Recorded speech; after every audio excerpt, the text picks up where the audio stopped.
Did you know that if your bladder is full, it can actually raise your blood pressure 10 to 15 points at the doctor's office? In this video, you're going to know exactly what to do about it.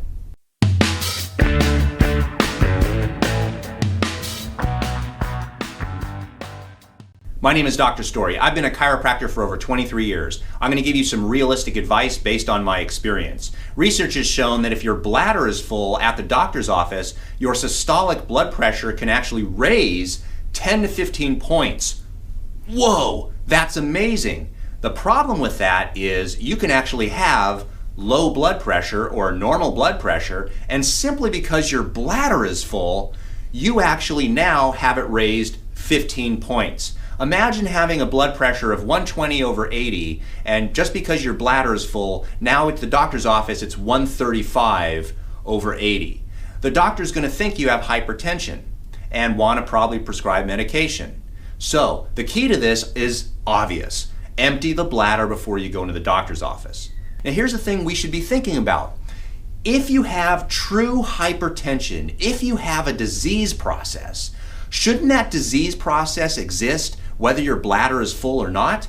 I think so. Imagine if you came into my office. This is an analogy, but imagine if you came into my office and I looked at your spine and I said that you had a significant scoliosis, let's say.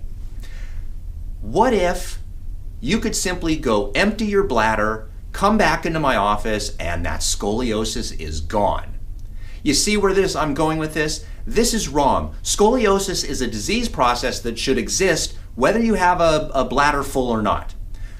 If I was a cancer doctor and I diagnosed you with cancer, let's say I looked at your skin and I said, that's a melanoma, we need to remove that. And it turned out that it was actually a false positive because your bladder was full. And all of a sudden, if you just emptied your bladder, the melanoma is gone. That is ridiculous. So to me, this is a very gray area. If you have your bladder full and that raises you from a normal blood pressure to a condition where we think you now have a disease process called hypertension in your body, then something is wrong with this system. The analysis, the blood pressure machine, or the way in which we view blood pressure is a little bit flawed. So keep in mind that when you have your blood pressure taken, there are many variables that can raise your blood pressure. One, a full bladder. So keep that in mind. If you want to make sure this is not a factor, empty the bladder before you enter the doctor's office, and hopefully that helps you. If you like my videos, give me a thumbs up, subscribe to the channel. If you have any questions, ask in the comment section below.